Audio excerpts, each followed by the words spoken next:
আসসালামু আলাইকুম সম্মানিত দর্শক। আশা করি আপনারা সবাই যে যার জায়গায় অবশ্যই ভালো আছেন এবং সুস্থ আছেন।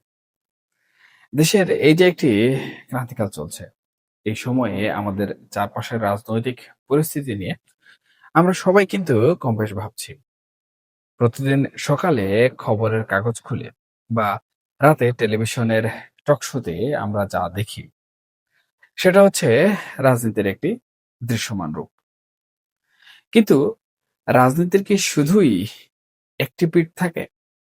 একজন সচেতন মানুষ হিসাবে কিংবা ধরুন একজন রাজনৈতিক বিশ্লেষক হিসাবে আমরা যদি একটু গভীরভাবে একটু ভেতরে চোখ দিয়ে চিন্তা করি, তবে এই দৃশ্যমান বাস্তবতার ঠিক আড়ালেই কিন্তু অনেক না বলা কথা, অনেক লুকায়িত সমীকরণ আমরা দেখতে পাবো।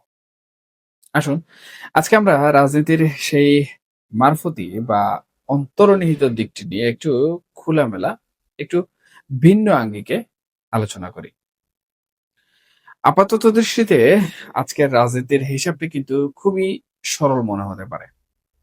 আপনি যদি আজকের বা আগামী এক সপ্তাহের রাজনীতির একটা সাধারণ মূল্যায়ন করেন, তাহলে দেখতে পাবেন যে বিএনপি নিরঙ্কুশ সংখ্যাগরিষ্ঠতা লাভ করে ফেলেছে। তারা সরকার গঠন করছে।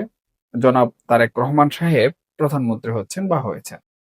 আর তার পছন্দের বা দলের পরীক্ষিত লোকজন যারা আছেন, তারা একে একে সংসদ সদস্য থেকে মন্ত্রী হচ্ছেন, প্রতিমন্ত্রী হচ্ছেন। সাধারণ মানুষের চোখে বা যাকে আমরা রাজনীতির শরীয়তি জ্ঞান বলতে পারি, সেই সমীকরণে এটাই হলো একেবারে সোজা হিসাব। কিন্তু আসল খেলাটা তো শুরু হবে এরপরে। এই যে মারফতি চিন্তা, অর্থাৎ ধ্যান ধারণা বা পর্দার আড়ালে ঘটে যাওয়া যে গুপ্ত বিষয়গুলো থাকে, সেগুলো নিয়ে যদি আপনি একটু তলিয়ে ভাবেন, তবে এই দৃশ্যমান দৃশ্যের বাইরে সম্পূর্ণ ভিন্ন এক ভবিষ্যৎ আপনি কিন্তু স্বচক্ষে দেখতে পাবেন। এই মারফতি চিন্তার প্রথমেই যে বিষয়টি আসবে তা হলো আগামী দিনের পার্লামেন্ট আসলে কতটা কার্যকরী হবে। আপনারা নিশ্চয়ই ইতিমধ্যে খেয়াল করেছেন, গত কিছুদিন ধরে রাষ্ট্র সংস্কারের নানামুখী আলোচনা খুব জোরালোভাবে কিন্তু চলছে। যেভাবে সংবিধান সংশোধনের কথা বলা হচ্ছে, আর এর মধ্যে সবচেয়ে বেশি যে বিষয়টি গুরুত্ব পাচ্ছে তা হলো পার্লামেন্টে একটি উচ্চকক্ষ গঠন করা। আর ঠিক এই জায়গাটিতেই কিন্তু ক্ষমতার মূল ভারসাম্যটা একদম বদলে যাওয়ায় একটা বিরাট সম্ভাবনা লুকিয়ে আছে। আমাদের দেশে এতদিন প্রধানমন্ত্রী যেভাবে একচ্ছত্র আধিপত্য বিস্তার করে দেশ পরিচালনা করেছেন, উচ্চকক্ষ গঠিত হলে কিন্তু সেই চর্চায় একটি বড় ধরনের ছেদ পড়বে। তখন প্রধানমন্ত্রীর হাতে আর কিন্তু সেই নিরঙ্কুশ ক্ষমতা থাকবে না। বেগম খালেদা জিয়া বা শেখ হাসিনা অতীতে যে প্রবল ক্ষমতা ভোগ করে এসেছেন, জনাব তারেক রহমান সাহেব প্রধানমন্ত্রী হয়েও হয়তো তার ১০ ভাগের ১ ভাগ ক্ষমতাতেও থাকতে পারবেন না। কারণ রাষ্ট্র পরিচালনার অনেক গুরুত্বপূর্ণ এবং স্পর্শকাতর সিদ্ধান্ত নেয়ার আইনি ক্ষমতা তখন প্রধানমন্ত্রীর হাত থেকে সরাসরি রাষ্ট্রপতির কাছে চলে যাবে। ফলে প্রধানমন্ত্রীর কার্যালয়ের যে একটা চিরচেনা বিশাল ভাব গাম্ভীর্য বা ইমেজ ছিল, সেটা কিন্তু অনেকটাই কমে আসবে। এখন আসুন পার্লামেন্টের এই দুটি কক্ষের চিত্রটা আমরা একটু কল্পনার চোখে দেখার চেষ্টা করি। নিম্নকক্ষের চেহারাটা কিন্তু আমাদের সবারই বেশ চেনা। যেখানে যেহেতু বিএনপির নিরঙ্কুশ সংখ্যাগরিষ্ঠতা থাকবে, তাই এই চিরাচরিত নিয়মে সেখানে হয়তো প্রচুর বিতর্ক হবে, চিৎকার চেঁচামেচি হবে, টেবিল চাপড়ানো হবে। আর সরকার দলীয়রা হয়তো স্পিকারের মাধ্যমে বিরোধীদের মাইক বন্ধ করে দিয়ে সবকিছু নিজেদের নিয়ন্ত্রণে রাখার চেষ্টা করবে। প্রতিপক্ষ হিসাবে জামাতে ইসলামী বা অন্যান্য দলের যারা থাকবে, তারা হয়তো সীমিত সময়ের জন্য কথা বলার সুযোগ পাবে। আর খুব বেশি হলে প্রতিবাদ স্বরূপ ওয়াকআউট করতে পারবেন। এটা খুবই স্বাভাবিক একটি চিত্র। আমরা এই বিষয়গুলো দেখে কিন্তু অভ্যস্ত। কিন্তু আসল সমস্যাটা তৈরি হবে উচ্চ কক্ষে গিয়ে। কারণ উচ্চ কক্ষে তো আর গতানুগতিক দলবাজ বা স্লোগান দেয়া লোকজন যাবেন না। বিএনপি হয়তো চেষ্টা করবে তাদের মতাদর্শের জ্ঞানী গুণী শিক্ষিত ও সম্মানিত মানুষদের সেখানে নিয়ে যেতে, যারা হয়তো সরাসরি ভোটের রাজনীতি করতে পারেন না, কিন্তু ঠিক এই জায়গাতেই জামাতে ইসলামী একটা নীরব এবং বিশাল বুদ্ধিভিত্তিক বিপ্লব ঘটিয়ে ফেলতে পারে। তারা নিজেদের দলের ভেতরে এবং বাইরে সমাজে ছড়িয়ে থাকা অত্যন্ত মেধাবী, শিক্ষিত এবং প্রজ্ঞাবান মানুষদের এই উচ্চ কক্ষে নিয়ে আসবে। আর তখন পরিস্থিতি কি হবে এটা কি আপনারা জানেন? জামাত এবং সমমনা দলে যারা উচ্চ কক্ষে থাকবেন, তাদের কাছে সরকারের মন্ত্রী বা সদস্যরা সকাল বিকাল রীতিমতো নাস্তানাবুদ হবেন। সেখানকার পুরো পরিবেশটা চলে যাবে অবধারিতভাবে জামাতের বুদ্ধিভিত্তিক নিয়ন্ত্রণে। তারা সেখানে নিম্নকক্ষের নানা অনিয়মতান্ত্রিক বিষয়গুলো তো তুলে ধরবে, তার পাশাপাশি কোরআন, হাদিস, শরিয়া আইন, ইজমা, কিয়াস থেকে শুরু করে নানা টেকনিক্যাল এবং আইনগত বিষয় নিয়ে তারা ঘন্টার পর ঘন্টা এমনভাবে যুক্তি উপস্থাপন করবে যে বিএনপির কোনো প্রস্তুতি সেখানে কাজে আসবে না। বিষয়টিকে একটু পরিষ্কার করার জন্য আমি আপনাদের ভারতের পার্লামেন্টের একটি উদাহরণ দিতে পারি।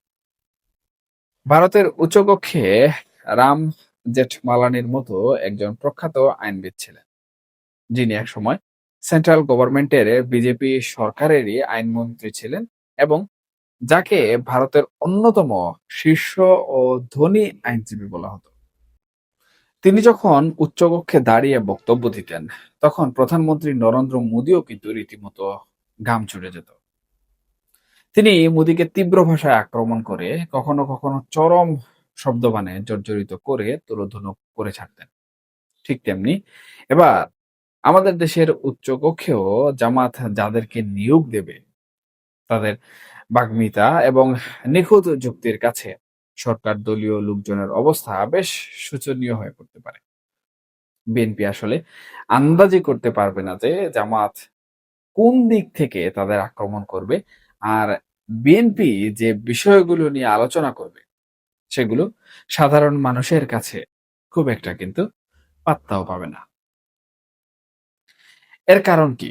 এর কারণ হলো আমাদের দেশের সাধারণ মানুষের একটা মনস্তাত্ত্বিক দিক আছে। এদেশের মানুষ নিরস রাজনৈতিক কাঠখোট্ট বক্তব্যের চেয়ে একটু ধর্মের কথা, কিচ্ছা কাহিনী বা ইতিহাসের গল্প শুনতে খুব পছন্দ করে। আর এই কাজগুলো করার জন্য জামাতের নেতাকর্মীরা দারুণভাবে অভ্যস্ত। তারা মিষ্টি মিষ্টি কথা বলে একটা বিশাল অডিয়েন্সকে ২-৩ ঘন্টা কিন্তু অনায়াসেই বসিয়ে রাখতে পারে।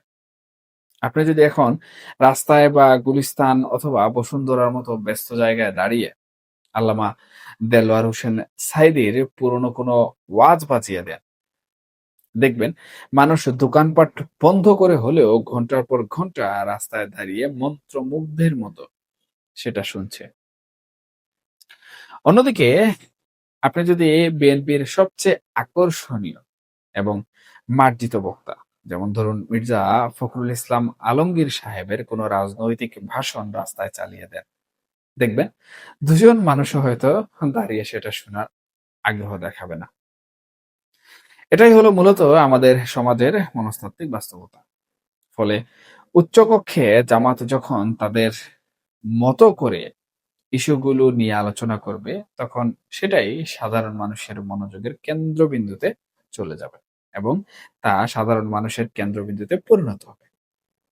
এখন সবচেয়ে বড় যে প্রশ্নটি সামনে এসে দাঁড়ায় তা হলো নির্বাচন শেষে যে সরকারটি গঠিত হয়েছে, এই সরকার আসলে কতদিন টিকবে? সরকার যদি খুব ভালো কাজ করে মানুষের মন জয় করতে পারে, তবে হয়তো তারা ৫ বছর পূর্ণ মেয়াদে টিকে যাবে। যদিও একজন পর্যবেক্ষক হিসাবে আমার কাছে এই ভালো করার সম্ভাবনাটা ভীষণ রকম অল্প মনে হচ্ছে। আর সরকার যদি ভালো কাজ না করতে পারে, তবে পরিস্থিতি পুরোপুরিভাবে কিন্তু নিয়ন্ত্রণের বাইরে চলে যেতে খুব একটা সময় লাগবে না। যেকোনো সময় একটি মধ্যবর্তী নির্বাচন হতে পারে, যেকোনো সময় সরকারের পতনও ঘটতে পারে। আর যদি সত্যিই সরকারের পতন হয়, তবে চারদিকের পথঘাট, মাঠ প্রান্তর শুধু আল্লাহ আকবার ধ্বনিতে আর ইসলামে আইন চাই, ইনসাফ চাই বা ইনকিলাব জিন্দাবাদ স্লোগানে মুখরিত হয়ে উঠবে। এই অবস্থায় জামাত কিন্তু সরাসরি ক্ষমতায় চলে আসার একটি বিশাল এবং অভাবনীয় সম্ভাবনা তৈরি করে ফেলবে। আর ঠিক এই পরিস্থিতিটা সামাল দেওয়ার জন্যই রাজনীতির সমীকরণে এমন একটি অভাবনীয় মোড় বর্তমান সময়ে আসতে পারে, যা হয়তো আমরা অনেকেই এখন কল্পনাও করতে পারছি না। সম্মানিত দর্শক, ইতিহাস কিন্তু বারবারই ফিরে আসে। একটু পেছনে ফিরে সেই ৭০ দশকের শেষের দিকে তাকালে আপনি দেখতে পাবেন ইতিহাস কিভাবে চক্রাকারে ঘুরে আসে। সেই সময়ে বিরোধী দল হিসাবে আওয়ামী লীগ মাঠে না থাকায় প্রেসিডেন্ট জিয়াউর রহমানের আমলে জামাতে ইসলামী এতটাই শক্তিশালী হয়ে পড়েছিল যে তাদের সামাল দেয়াটাই সরকারের জন্য কঠিন হয়ে দাঁড়িয়েছিল। ১৯৭৬ থেকে ১৯৭৮ সাল এই ৩টি বছর যারা খুব কাছ থেকে দেখেছেন তারা জানেন যে ওই সময়টাতে জামাত এবং মুসলিম লীগ এক হয়ে রাজনীতির মাঠে এক বিশাল শক্তিতে কিন্তু পরিণত হয়েছিল। তখন জিয়াউর রহমান কি করেছিলেন? জিয়াউর রহমান তখন এই প্রবল উত্থানকে ঠেকাতে বয়স্ক নেতা মৌলানা আব্দুল হামিদ খান ভাসানীকে দিয়ে ফারাক্কা লং মার্চ করালেন। কিন্তু তাতে খুব একটা কাজ হলো না। এরপর মৌলানা মান্নান, যিনি একসময় জামাতের রাজনীতির সাথেই জড়িত ছিলেন এবং তাদের নারী নক্ষত্র সবকিছু বুঝতেন, তাকে তিনি মন্ত্রী বানালেন। মুসলিম লীগ থেকে শাহ আজিজুর রহমানকে আনলেন।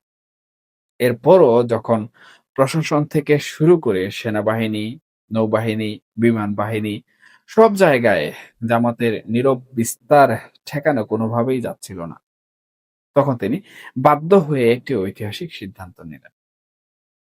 তিনি সেই বাকশালের মাধ্যমে নিষিদ্ধ হয়ে যাওয়া আওয়ামী লীগকে রাজনীতিতে পুনরুজ্জীবিত করলেন। আওয়ামী লীগকে সক্রিয় করার জন্য, ঐক্যবদ্ধ করার জন্য তিনি ডক্টর কামাল হোসেন, তোফায়েল আহমেদ, আব্দুর রাজ্জাকদের কাজে লাগালেন। বিশেষ করে ডক্টর কামাল হোসেনকে তিনি বিশেষভাবে দূত হিসাবে নিয়োগ করে দিল্লিতে পাঠিয়েছিলেন শেখ হাসিনাকে কনভিন্স করে দেশে ফিরিয়ে আনার জন্য।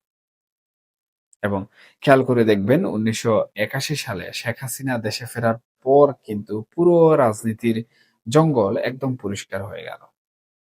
দেশের রাজনীতি পুনরায় বিএনপি এবং আওয়ামী লীগ এই দুই ভাগে বিভক্ত হয়ে গেল। আর জামাত বাধ্য হয়ে আবার সেই পেছনের সারিতে চলে গেল।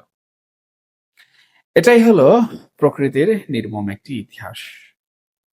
আজকে এতগুলো বছর পর ২০২৬ সালের এই প্রেক্ষাপটে দাঁড়িয়ে আমার কাছে মনে হচ্ছে জনাব তারেক রহমান সাহেবের জন্য ঠিক সেম ঘটনাটি ঘটতে যাচ্ছে, হয়তো আরো স্পষ্ট এবং আরো ভয়ঙ্কর ভাবে।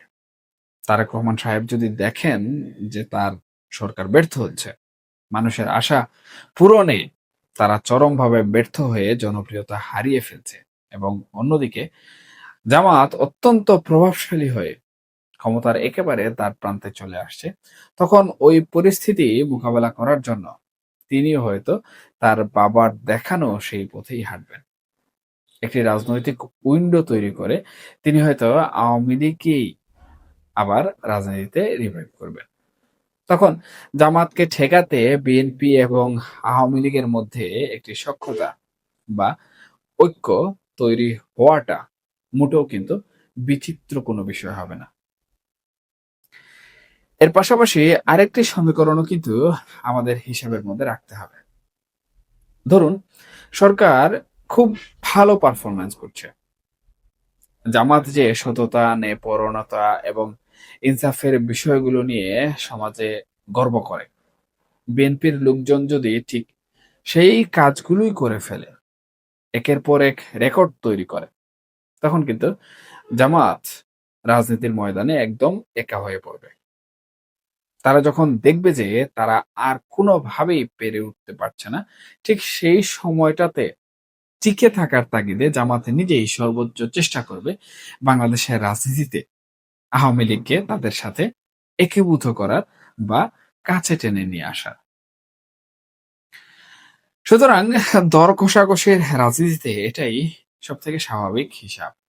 সম্মানিত দর্শক, এ হলো আমাদের আগামী দিনের রাজনীতির সম্ভাব্য সমীকরণ এবং বাস্তবতা।